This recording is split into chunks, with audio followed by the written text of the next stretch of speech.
Hi everyone. In this tutorial, we will talk about the paging data.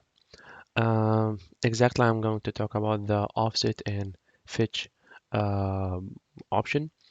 So, what's those functions work and how they are useful for us?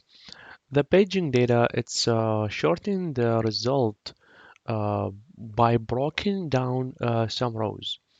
So, for example, if I have a table, let me see,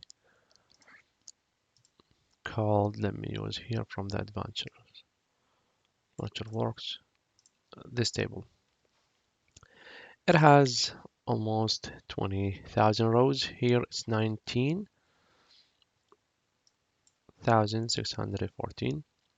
So here, if I want to break it down the result for me, what I'm going to use here the offset option here called, this is offset function, offset,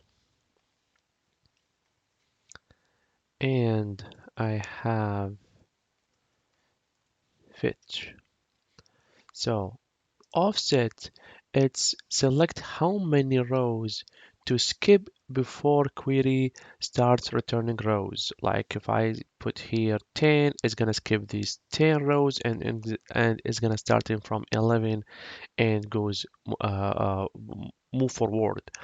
And the fetch, it's select how many rows to return. Like if I said, okay, pass for me the first 10 and return for me only five tables.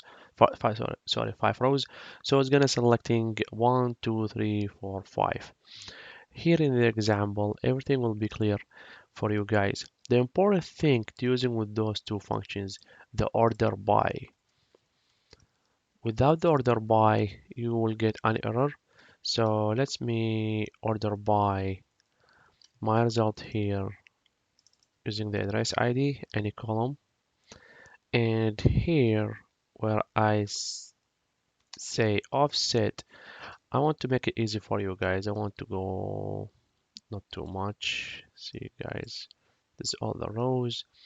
Let me pass first 10